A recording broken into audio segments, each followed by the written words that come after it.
आप देख रहे हैं मेट्रो दिनांक टीवी न्यूज। आइए देखते हैं आज की खास खबर। उत्तर मुंबई में भाजपा उम्मीदवार पीयूष गोयल के चुनाव कार्यालय का उद्घाटन उप मुख्यमंत्री ने किया। उत्तर मुंबई में भाजपा उम्मीदवार केंद्रीय मंत्री पीयूष गोयल के चुनाव कार्यालय उद्घाटन में दिखा शक्ति प्रदर्शन। भाजपा कार्यकर्ताओं ने बाइक रैली निकालकर किए शक्ति प्रदर्शन। उद्घाटन में महाराष्ट्र के उप मुख्यमंत्री देवेंद्र फडणवीस सहित कई विधायक मंत्री मौजूद थे। वहीं महायुति की ताकत देखने को मिली। कार्यालय उद्घाटन के बाद देवेंद्र फडणवीस के नेतृत्व में सभा का आयोजन किया गया था। इस सभा के दरमियान महायुति के कार्यकर्ताओं ने जमकर विपक्ष को घेरा। भाषण के दरमियान देवेंद्र फडणवीस ने मंच से प्रमुख राज ठाकरे के भाजपा समर्थन को लेकर बताया कि राज ठाकरे ने मोदी जी के विकास को देखकर और देश के युवाओं के विकास के लिए भाजपा का समर्थन किए हैं। वहीं केंद्रीय मंत्री पीयूष गोयल ने बताया कि उत्तर मुंबई की जनता का उन्हें भरपूर समर्थन मिल रहा है। आने वाले समय में वह पूरी ताकत के साथ चुनाव का प्रचार प्रसार करेंगे। आइए हम देखते हैं मेट्रो दिनांक टीवी न्यूज पर कार्यालय के उद्घाटन के दौरान उपस्थित नेताओं ने क्या कुछ कहा।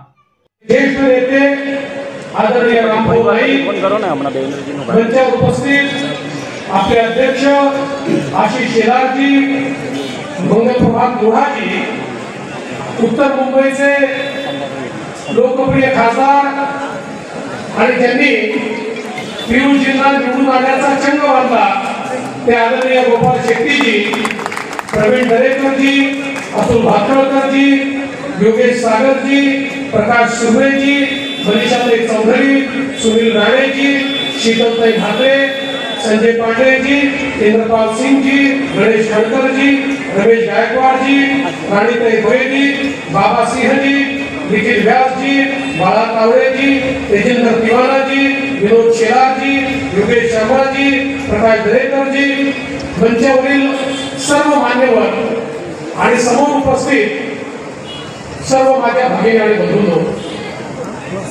आज अतिशय आनंदाची गोष्ट आहे की मुंबईमध्ये निवडणूक सुरू झाल्यानंतर पहिल्या प्रचार कार्यालयाचं उद्घाटन आज उत्तर मुंबईमध्ये होत आहे।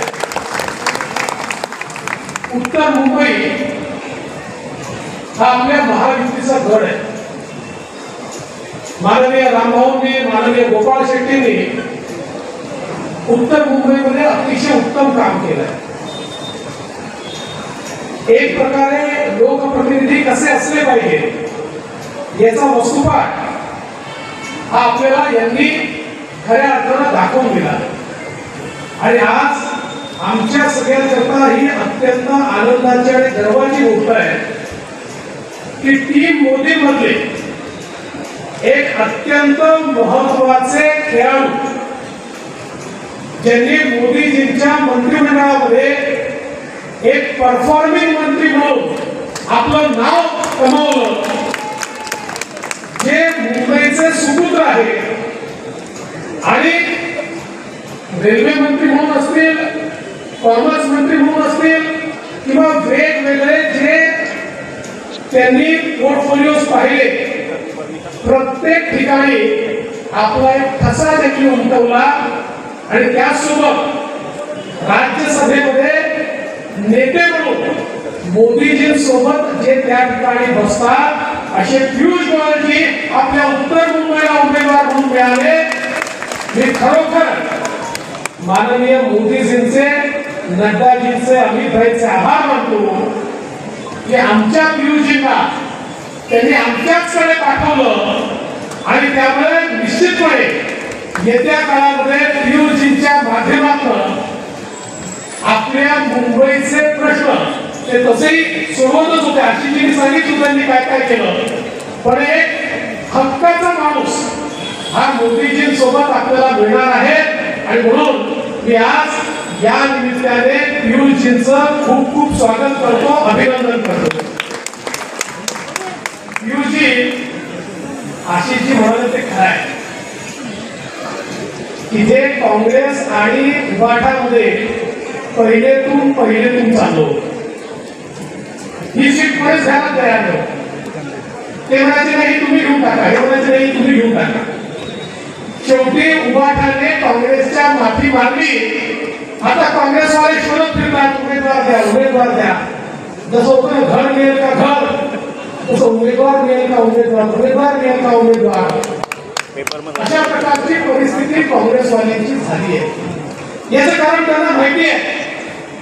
भारतीय जनता पार्टी, शिवसेना, राष्ट्रवादी काँग्रेस, रिपाई आणि मित्र पक्ष एक मजबूत अशा प्रकारची युती या उत्तर नागपूरमध्ये आपण तयार केली आहे.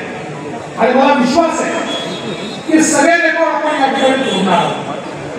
आज मुंबईमध्ये ज्या प्रकारे आपल्या सरकारने मोदीजींच्या नेतृत्वात गेल्या 10 वर्षात विकास केला, माझा सवाल आहे 25 वर्ष उद्धवजींच्या अधिपत्याखाली मुंबईची महानगरपालिका होती. एक काम त्यांनी मुंबईचा चेहरा बदलला, चित्र बदललं, असं एक काम ते दाखवू शकतात का? मी सांगतो ते दाखवू शकतात. आज गेल्या 10 वर्षांमध्ये आपलं सरकार असताना आणि आता एकनाथराव शिंदेजींच्या नेतृत्वातलं सरकार असताना मुंबईचा चेहरा मोहरा बदलण्याचं काम सुरू झालं. याचं कारण आमच्या पाठीशी मोदीजींचा आशीर्वाद आहे, मोदीजींचं विजन आहे. एखादं शहर कसं आधुनिक झालं पाहिजे, त्या ठिकाणी कशा सोयी मिळायला पाहिजे, तिथल्या सामान्य माणसाच्या जीवनामध्ये काय परिवर्तन झालं पाहिजे, या संदर्भातलं मोदीजींचं विजन होतं. म्हणूनच मुंबईमध्ये आज मेट्रोचं जाळं आपण पाहतोय. 50 किलोमीटरचं जाळं तयार झालंय. अजून 50 किलोमीटरचं आपण याच वर्षी सुरू करतोय. अजून 50 किलोमीटरचं पुढच्या वर्षी आपण सुरू करतोय. 350 किलोमीटरची मेट्रो मुंबईमध्ये ज्या प्रकारे सामान्य माणसाच्या जीवनामध्ये परिवर्तन करणार आहे. आज मुंबईचा कोस्टल रोड असेल, अटल सेतू असेल, मुंबईमध्ये आज आपण पाहतोय ठाणे बोरीवली सारखा जो अंडरग्राउंड टनेल आपण तयार करणार आहोत की ज्याच्यामुळे मुंबईचं डिकंजेशन मोठ्या प्रमाणात आपण करू शकणार आहोत. वेगवेगळे जे प्रकल्प आहेत या सगळ्या प्रकल्पाचं नाव या ठिकाणी घेणार नाही, पण मुंबई बदलण्याचं काम आम्ही केलं. आणि एवढंच नाही तर हे मोदीजींचं सरकार आहे की ज्या सरकारने पहिल्यांदा हे मान्य केलं की आमच्या झोपडपट्टीमध्ये बसणाऱ्या व्यक्तीला स्वतःचं घर मिळालं पाहिजे. आणि पहिल्यांदा केंद्र सरकारने मान्यता दिली की केंद्राच्या जागेवर झोपडपट्टी असेल तर केंद्र सरकार एसआरए करण्याकरता किंवा आमच्या झोपडपट्टी वासियांचं त्याच ठिकाणी पुनर्वसन करण्याकरता आपली जमीन उपलब्ध. मोठा भाग असा आहे की ज्या ठिकाणी काही ठिकाणी वनसंज्ञा लागलेली आहे. आमच्या मनीषाताई चौधरी नेहमी संघर्ष करत असतात, पण काही संदर्भात आता पियुषजींसारखा व्यक्ती आपल्याकडे आल्यामुळे मला विश्वास आहे की ज्या ठिकाणी कुठेही वन नाही, वर्षानुवर्ष झोपडपट्ट्या बसले, या संदर्भात सर्वोच्च न्यायालयाने यापूर्वी काही निर्णय दिले, त्या निर्णयांचा फायदा घेऊन आम्हाला वनाचं संरक्षण करायचं आहे. मुंबईतल्या वनांचं संरक्षण करू, वन वाढवू, पण त्याच वेळी ज्या ठिकाणी संज्ञा आल्या आहेत पण वन नाही आहे आणि झोपडपट्ट्या बसलेल्या आहेत अशा लोकांनाही कशा प्रकारे दिलासा देता येईल या संदर्भात पियुषजींच्या नेतृत्वात यापुढे आम्हाला केंद्र सरकारकडे काम करता येईल. मी आपल्याला सांगू इच्छितो, मोदी सरकारने वर्षानुवर्ष आमच्या विदर्भातला अशाच प्रकारचा झुडपी जंगलाचा प्रश्न होता की ज्या ठिकाणी झुडपी जंगलाचं विरोध पडलं होतं, परंतु जंगल नव्हतं. आमचं रेल्वे स्टेशन हे झुडपी जंगलावर आहे, अनेक हायकोर्ट बिल्डिंग झुडपी जंगलावर आहे. त्या संदर्भात मोदी सरकारने पुढाकार घेतला आणि त्या संदर्भातला कोर्ट कमिशनर अपॉइंट झाला, त्याचा अहवाल सुप्रीम कोर्टात गेलाय. मला अपेक्षा आहे की त्या माध्यमातून तो प्रश्न देखील सुटतोय. तशाच प्रकारे मुंबईतला प्रश्न देखील सोडवण्याचा प्रयत्न हा पियुषजींच्या नेतृत्वात आम्ही करू. आणि मला विश्वास आहे आपल्याला मुंबई ही स्लम मुक्त करायची आहे. स्लम मुक्त करायची याचा अर्थ आम्ही काँग्रेसी लोकांसारखे नाही आहोत. त्यांनी गरिबी हटवण्याचा नारा दिला, पण गरिबी हटवली, गरीब हटवले. गरीब आम्हाला गरिबी हटवायची आहे. मोदीजींनी गरीब कल्याणाचा अजेंडा घेतलाय. गरीबाला घर मिळालं पाहिजे, गरीबाला शौचालय मिळालं पाहिजे, गरीबाला पाणी मिळालं पाहिजे, गरीबाच्या जीवनामध्ये परिवर्तन झालं पाहिजे. हे जे मोदीजींचं स्वप्न आहे ते या मुंबईच्या गरीबाच्या जीवनामध्ये, मुंबईतल्या झोपडपट्टीवासियांच्या जीवनामध्ये करण्याचा प्रयत्न आम्ही करणार आहोत. एक व्हायब्रंट शहर म्हणून या एक काम जरी मुंबईचा चेहरा बदलला, चित्र बदललं, असं एक काम ते दाखवू शकतात का? मी सांगतो ते दाखवू शकतात.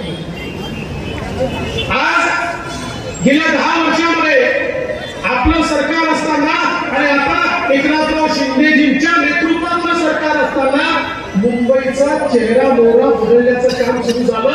याचं कारण आमच्या पाठीशी मोदीजींचा आशीर्वाद आहे, मोदीजींचं विजन आहे. एखादं शहर कसं आधुनिक झालं पाहिजे, त्या ठिकाणी कशा सोयी मिळाल्या पाहिजे, तिथल्या सामान्य माणसाच्या जीवनामध्ये काय परिवर्तन झालं पाहिजे. 50 किलोमीटरचा जाळं तयार झालाय, अजून 50 किलोमीटरचा आपण याच वर्षी सुरू करतोय, अजून 50 किलोमीटरचा पुढच्या वर्षी आपण सुरू करतोय. 350 किलोमीटरची मेट्रो मुंबईमध्ये ज्या प्रकारे सामान्य माणसाच्या जीवनामध्ये परिवर्तन करणार आहे. आज मुंबईचा कोस्टल रोड असेल, अटल सेतू असेल, मुंबईमध्ये आज आपण पाहतोय ठाणे बोरीवली सारखा जो अंडरग्राउंड टनेल आपण तयार करणार आहोत की ज्याच्यामुळे मुंबईचं डिकंजेशन मोठ्या प्रमाणात आपण करू शकणार आहोत. वेगवेगळे जे प्रकल्प आहेत, या सगळ्या प्रकल्पाचं नाव या ठिकाणी घेणार नाही, पण मुंबई बदलण्याचं काम आम्ही केलं.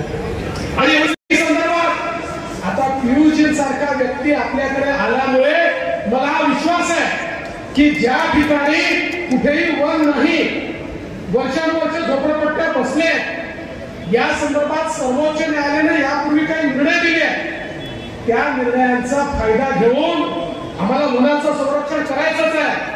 मुंबईतल्या वनांचं संरक्षण करून वनं वाढवू, पण त्याच वेळी ज्या ठिकाणी संज्ञा आल्या आहेत पण वनं नाही आहेत आणि झोपडपट्ट्या बसलेल्या आहेत, अशा लोकांनाही कशा प्रकारे दिलासा देता येईल या संदर्भात पियुषजींच्या नेतृत्वात यापुढे आम्हाला केंद्र सरकारकडे काम करता येईल.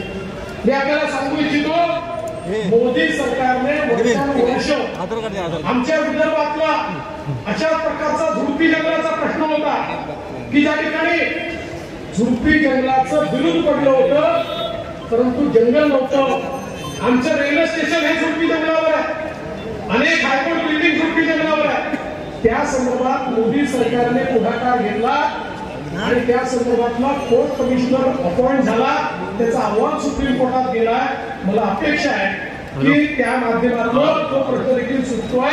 तशाच प्रकारे मित्र पक्ष महायुति चुनाव में उतरी है. हम सकारात्मक और देश को विकसित बनाने की सोच से चुनावी प्रचार कर रहे हैं. विरोध में कोई भी आए, हमें आज के दिन पूरा विश्वास है कि भारत की जनता मोदी जी के साथ है.